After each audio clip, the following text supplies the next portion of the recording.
अस्सलाम वालेकुम ट्रेडर्स, उम्मीद है आप खैरियत से होंगे। ये ओबॉक्स गोल्ड का डेली फॉरेक्स मार्केट रैपअप है। आज के इस वीडियो में हमारे एक्सपर्ट्स आपको कराएंगे लाइव ट्रेड्स और ये भी दिखाएंगे कि हमारे प्रीवियस ट्रेड्स का क्या रिजल्ट आया है। ट्रेडर्स, लाइव ट्रेड में जाने से पहले ज़रूरी है कि हम मार्केट का फंडामेंटल और टेक्निकल एनालिसिस करें।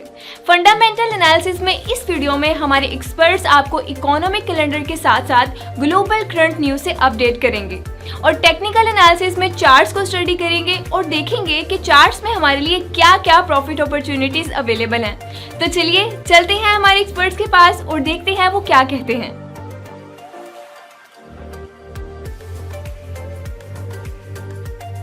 करंट अफेयर्स में सबसे पहले हम रशिया यूक्रेन वॉर की बात कर लेते हैं। रशिया और यूक्रेन के ईस्टर्न साइड पे काफ़ी इंटेंस फाइट चल रही है और बहुत कंट्रीज़ जो हैं वो एक दूसरे को काफ़ी टफ टाइम दे रहे हैं। स्पेशली रशिया को यूक्रेन की आर्मी से काफ़ी एक रेजिस्टेंस का फेस करना पड़ रहा है एंड वॉर जो है उसमें काफ़ी कैजुअल्टीज़ दोनों साइडों पे रिकॉर्ड की गई हैं।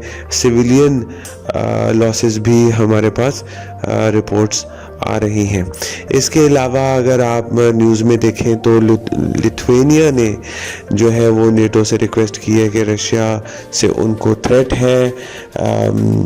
इसी तरह जैसे यूक्रेन पे उन्होंने हमला किया, इसी तरह उनको भी थ्रेट है कि वो रशिया उन पे भी हमला कर सकता है। फेडरल रिजर्व जो है वो जुलाई तक 75 बेसिस पॉइंट्स अपना इंटरेस्ट रेट बढ़ाएंगे और जबकि सितंबर में 50 पॉइंट्स का एक्सपेक्टेड है कि वो बेसिस पॉइंट्स का बढ़ाएंगे। टोटल जो है ये तकरीबन 3% तक इनका बेसिस पॉइंट्स तक ये चला जाएगा। ग्लोबल इंडेक्सेस की अगर हम बात करें तो जो लास्ट वीक का सेल ऑफ था वो ऑलमोस्ट कंप्लीट हो गया है और इस वीक में हम काफ़ी बेहतर पॉजिटिव नोट्स देख रहे हैं। Dow Jones index average index जो है वो ऑलमोस्ट 2.15% अपने ओपनिंग से ऊपर ट्रेड कर रहा है। लास्ट उसका 3530 पॉइंट्स पे वो ट्रेड कर रहा है। ये तकरीबन 641 पॉइंट्स प्लस में है। इसी तरह S&P BMIPC जो है वो 0.68%। S&P 500 इंडेक्स जो है वो 2.45%। इस वक्त 3764 पे वो ट्रेड कर रहा है। ये ऑलमोस्ट 89 पॉइंट ऊपर है और टोरंटो स्टॉक एक्सचेंज 300 का कंपोजिट जो है वो 0.38% पॉजिटिव नोट पे ट्रेड कर रहा है इस वक्त।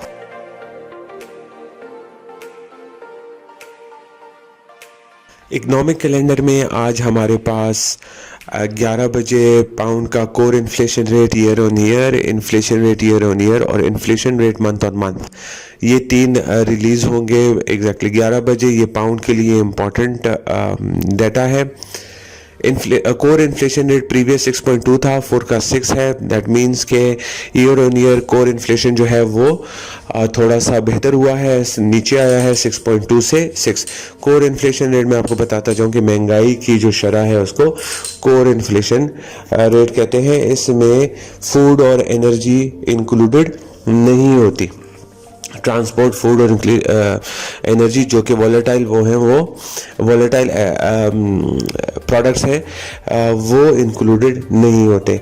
इसके साथ साथ inflation rate year on year, simple inflation rate, इसमें सब कुछ इंक्लूडेड होता है। वो प्रीवियस 9 था, फोरकास्ट 9.1% है और inflation rate month on month जो है वो 2.5 से 0.6%। तो तीनों जो है वो फोरकास्ट हैं कि थोड़े बेहतर डाटा रिलीज होनी है। अगर तीनों डाटा फोरकास्ट के मुताबिक या फोरकास्ट से बेहतर होते हैं तो ये पाउंड के लिए पॉजिटिव होगा और अगर इनमें से कोई फोरकास्ट से कम आ जाता है, फोरकास्ट से नेगेटिव आ जाता है तो वो पाउंड के लिए नेगेटिव कंसिडर होगा। इन्फ्लेशन रेट में मैं आपको ये भी बताता जाऊं कि 2 से 3% जो होता है ये अच्छा रेट होता है और इससे ज़्यादा या इससे कम जो है वो अच्छा नहीं समझाता। इकोनॉमिस्ट इसको अच्छा डाटा नहीं कहते। इसकी वजह ये है कि अगर ये 2.3 से 2 से या 3% से ज़्यादा हो इन्फ्लेशन रेट, दैट मीन्स कि इकोनॉमी बहुत महंगाई बढ़ रही है। और अगर ये 2-3% से कम हो तो दैट मीन्स कि इकोनॉमी जो है वो उस रफ्तार से नहीं बढ़ रही जिस रफ्तार से बढ़ना चाहिए। तो देखेंगे कि ये रिज़ल्ट्स कैसे आते हैं। इसके साथ साथ हमारे पास 4 बजे जो है आज MBA मॉर्गेज एप्लीकेशंस, वो एप्लीकेशन जो मॉर्गेज के लिए अप्लाई करते हैं उनकी परसेंटेज चेंज है, 6.6% प्रीवियस है, फोरकास्ट नहीं दिया गया।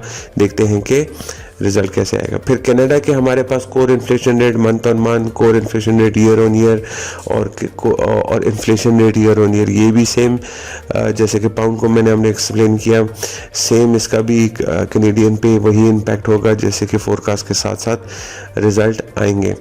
फिर हमारे पास 6:30 पे फेडरल रिजर्व के चेयरमैन पावल जो है वो टेस्टिमनी है उनकी कांग्रेस के सामने, वो भी इन्वेस्टर्स के लिए काफ़ी इम्पोर्टेंट होता है, इसलिए कि इससे हमें ये अंदाज़ा हो जाता है कि फेडरल रिजर्व्स की क्या सोच है पॉलिसी के मुताबिक, और वो करंट इकोनॉमी को कैसे देख रहे हैं और उसके लिए क्या क्या इक़दाम उठाने का सोच रहे हैं।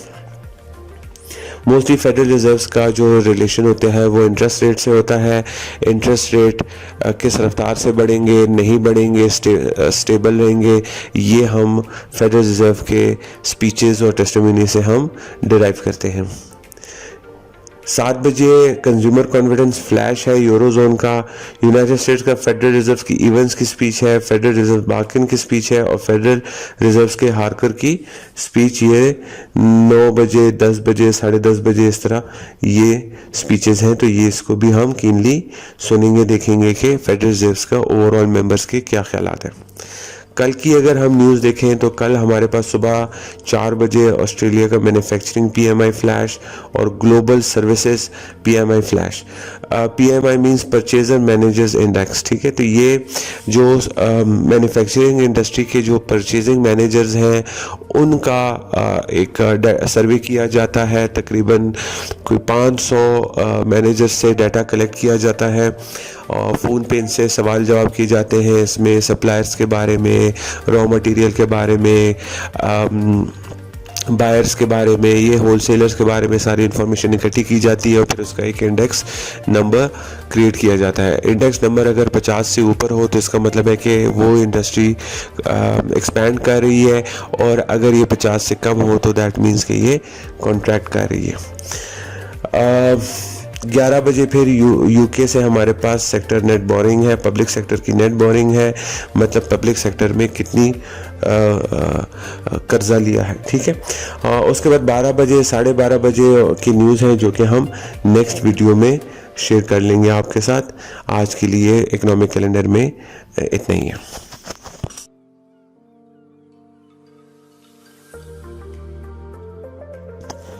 यूरो USD के टेक्निकल एनालिसिस में यूरो USD का सबसे पहले हम डेली चार्ट देखते हैं। डेली चार्ट में अगर आप नोट करें तो कल के दिन में यूरो USD ने 1.0582 का हाई किया और लो जो था वो 1.0512 पे आके इसने लो किया। ओपनिंग 1.0520 के लगभग और क्लोजिंग जो है वो 30 के लगभग इसका क्लोजिंग हो गई थी। कल के दिन में जैसे हमने आपको बताया था कि अपसाइड लिमिटेड है और डाउनसाइड की तरफ ज़्यादा इसका प्रेशर रहेगा। आज के दिन में इसने अपनी कल की लो को भी ब्रेक कर दिया है और इस वक्त 1.0495 पे ट्रेड कर रहा है। तो मोस्ट प्रोबेबली आज ये अपने डाउन ट्रेंड को कंटिन्यू करेगा, थोड़ा सा चॉपी रहेगा इसलिए कि मार्केट में आज हमारे पास इन्फ्लेशन के कुछ रेट्स, कुछ डेटाज हैं, उसका थोड़ा बहुत इफेक्ट हो सकता है। बाकी यूरो USD पे जो है तो उसका प्रेशर डाउन है। डॉलर जो स्ट्रेंथ है, यूरो की वीकनेस है। अगर हम 1 आवर की चार्ट पे जाके देखें तो हमारे पास सबसे पहले कल का हम दिखाएं आपको, तो कल हमने आपको बताया था कि अगर ये इस लाइन को ब्रेक कर गया तो नीचे जाएगा और अगर 1.0545 को ऊपर की तरफ ब्रेक किया तो फिर ये ऊपर जाएगा 1.06 की तरफ। 1.0600 तो ये नहीं कर पाया, लेकिन जाके इसने 1.0582 तक इसने अपना टॉप बनाया और फिर वहाँ से ये वापस इसने रिटर्न किया और तकरीबन आज सुबह जो है तो इसने 1.0545 को नीचे की तरफ ब्रेक करके अब ये 0495 पे ब्रेक कर रहा है। तो आज का जो हमारे पास पॉसिबल ट्रेड सेटअप होगा वो डाउन भी होगा। 1.0483 जो है हमारे लिए क्रिटिकल है। यहाँ से थोड़ा सा अपिश हम एक रिट्रेसमेंट या करेक्शन देख सकते हैं, मोस्ट प्रॉब्ली टू 1.0506 या 10।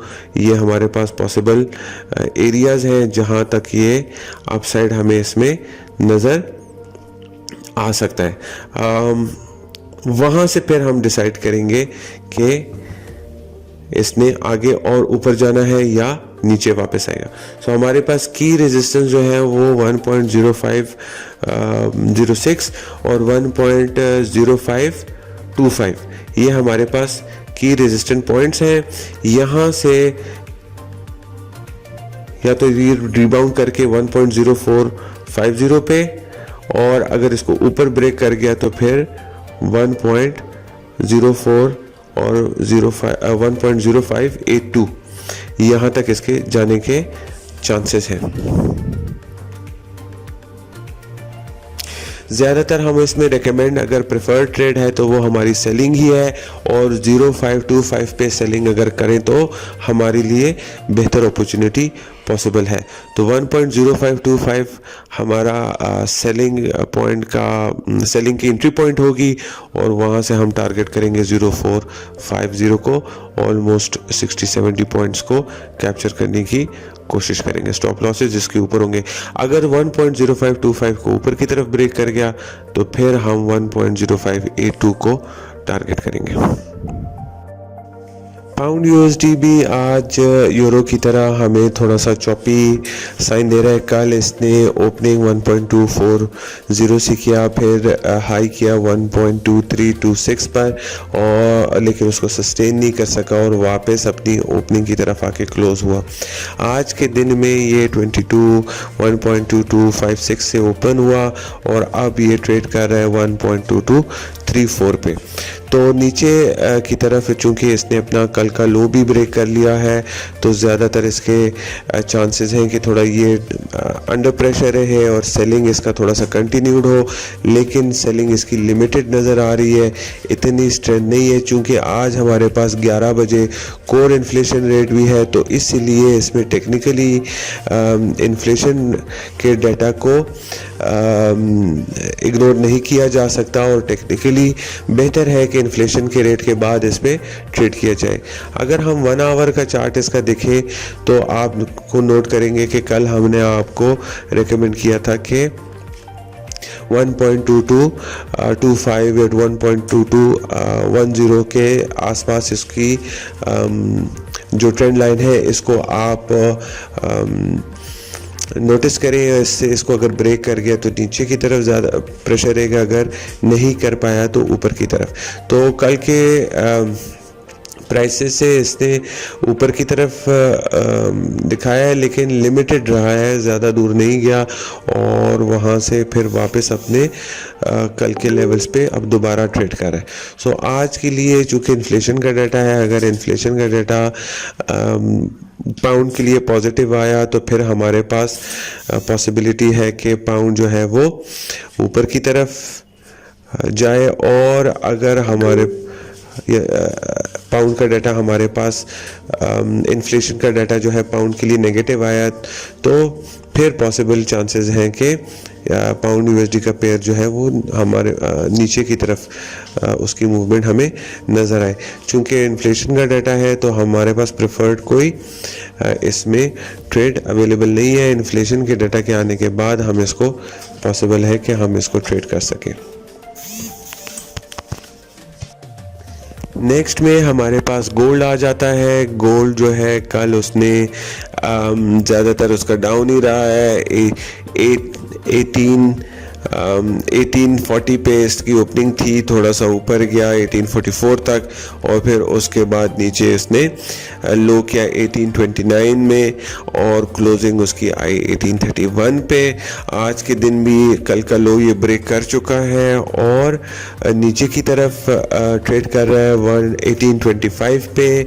हमारे ख्याल में आज भी गोल्ड जो है वो उस पर सेलिंग प्रेशर कंटिन्यूड रहेगा और उसके नीचे जाने के चांसेस अच्छे हैं। जो हमारे पास लेवल्स हैं वो 1816 जो है वो हमारे पास प्रोबेबल लेवल है आज के दिन के लिए जिसको ये अटेम्प्ट कर सकता है। 1 आवर की चार्ट पे अगर हम जाएं तो हमारे पास जैसे हमने आपको कल बताया था कि ये नेगेटिव ट्रेंड लाइन इसको रिटेन कर रही है ऊपर जाने से। आप देखेंगे कि कुछ एरिया में उसने अटेम्प्ट की है ऊपर जाने के लिए लेकिन फिर उसको सस्टेन नहीं कर सकी और उसके बाद इस लेवल से दोबारा नीचे ट्रेड करने लगी और नीचे मूव किया। सो मोस्ट प्रोबेबली आज के जो पॉसिबल हमारे पास ट्रेड सेटअप्स हैं वो डाउन भी आ रहे हैं और रैलीज को सेल करना हमारे लिए कंसिडरेबल प्रेफर्ड ट्रेड हो सकती है, जो कि हम 1830 से अगर हम कंसिडर करें कि 1830 तक अगर रैली जाती है और वहाँ पर हम इसको सेल करें तो हमारे लिए पॉसिबल अच्छा ट्रेड हो सकता है। 1830 से सेल करें, 1820 को टारगेट करें और 1816 या 1813 को टारगेट करें जो कि हमारे पास नेक्स्ट सपोर्ट लेवल्स हैं। सो गोल्ड में आज फिर हम कंटिन्यू करेंगे कि हमारा जो डाउन ट्रेंड है वो कंटिन्यू रहेगा। ऑल्दो हमारे पास यूएस से थोड़ी बहुत न्यूज़ है जो कि डॉलर के मूवमेंट को इफ़ेक्ट कर सकता है। अगर वो डॉलर के लिए नेगेटिव आती है तो फिर हम 1833 तक भी एक्सपेक्ट कर सकते हैं कि गोल्ड 1833 तक जाएगा और वहाँ से फिर चूँकि 1833 पे ये अपने इस नेगेटिव ट्रेंड लाइन को अप्रोच कर लेगा तो फिर वहाँ पर हम वॉच करेंगे कि 1833 से ऊपर इस नेगेटिव ट्रेंड लाइन को ये ब्रेक करता है कि नहीं ब्रेक करता। अगर ब्रेक कर गया तो फिर हमारे पास 1842 और अगर ब्रेक नहीं कर पाया तो फिर वापस ये 1825 और 1820 तक इसके लिए रास्ते दोबारा खुल जाएंगे। सो गोल्ड में प्रेफर्ड सेलिंग है। अब सेलिंग किस पॉइंट से करते हैं? 1830 से होती है, 1833 से होती है। ये थोड़ा सा मार्केट को सिचुएशन के मुताबिक देखना पड़ेगा। हमारे पास ये ट्रेंड लाइन है, काफ़ी स्ट्रॉन्ग है, बहुत दिनों से गोल्ड की प्राइसेस को कैप कर रहा है, तो ये हमारे लिए तो एक स्ट्रॉन्ग पॉइंट है। मे बी वहाँ तक ना जा पाए तो 1830 भी हम दे रहे हैं। 1830 और 1833 पे गोल्ड की सेलिंग को प्रेफर करते हैं हम। क्रूड ऑयल अगर आज हम देखें तो क्रूड ऑयल में थोड़ी सी सेटिस्फैक्ट्री मूवमेंट डाउन साइड को बहुत अरसे बाद हम देख रहे हैं पिछले चंद दिनों से।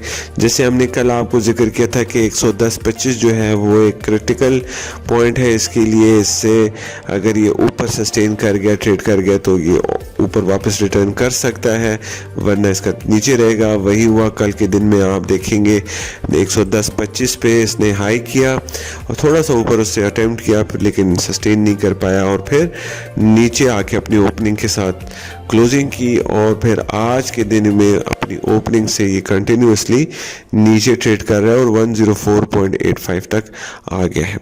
हमारे पास अगर हम 1 आवर का चार्ट ऑयल का देखें तो जो हमारे पास आज के दिन में पॉसिबल ट्रेड सेटअप्स हो सकती हैं वो है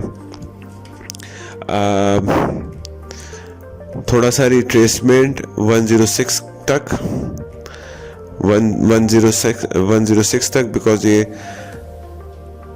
106 तक पॉसिबल इसका एक हमें मिल सकता है मूवमेंट और फिर वहाँ से ये फिर दोबारा कंटिन्यू करेगा अपना डाउन ट्रेंड 103 तक। 106 को अगर ऊपर ब्रेक कर गया तो फिर हमारे पास दोबारा 108 की एक्सपेक्टेशंस हमारे फोरकास्ट आ सकता है। इसमें क्रिटिकल लेवल जो है वो आज का लो 10445 भी है। अगर 10445 को ये सस्टेन नहीं कर पाया, ब्रेक नहीं कर पाया, तो इसमें फिर वापस हम कुछ ऊपर की तरफ मूवमेंट देख सकते हैं। लेकिन मोस्ट प्रोबेबली प्रेफर्ड हमारा सेलिंग ही है और 106 के लगभग सेलिंग हम प्रेफर कर रहे हैं। अगर 106 से ये रिटर्न ना किया तो फिर हमारे पास नेक्स्ट लेवल 107 है या 10680। ठीक है, तो ये दो लेवल्स हैं जहां से इसमें हम एक्सपेक्ट कर सकते हैं डाउन ट्रेंड का कंटिन्यूएशन, और करंट पोजीशन से इसकी हम एक्सपेक्ट कर सकते हैं कि इसकी जो ऊपर की तरफ करेक्शन है वो इन्हीं लेवल्स तक हो सकती है। तो ऑयल में 106 और 10550 इन लेवल्स को वॉच करें। यहाँ पर अगर आपको सेलिंग मिल जाती है तो वो अच्छी पोजीशन होगी। टारगेट 10445 और 10300। ठीक है, तो सेलिंग प्रेफर करेंगे 10550, 106 के लगभग सेलिंग हो जाए तो बेहतरीन प्राइसेस हैं। और टारगेट हमारा 10445, 10305 ये हमारे आज के टारगेट्स हैं। ऑयल में ये डाउन ट्रेंड जो है ये थोड़ा सा सप्लाई चेन को बेहतर बनाने में से आया है। थोड़ा सा ग्लोबल हमारे पास इन्फ्लेशन रेट्स भी कुछ बेहतर आ रहे हैं, जिसकी वजह से मार्केट में थोड़ी सी स्टेबिलिटी आई है, जिसकी वजह से ऑयल में हमने थोड़ा सा प्राइस में कंट्रोल देखा है। उम्मीद लोग कर रहे हैं, फोरकास्ट कर रहे हैं कि 100 से ऑयल की प्राइस नीचे चली जाए। एक दफ़ा 100 से नीचे चली गई तो फिर हमारे पास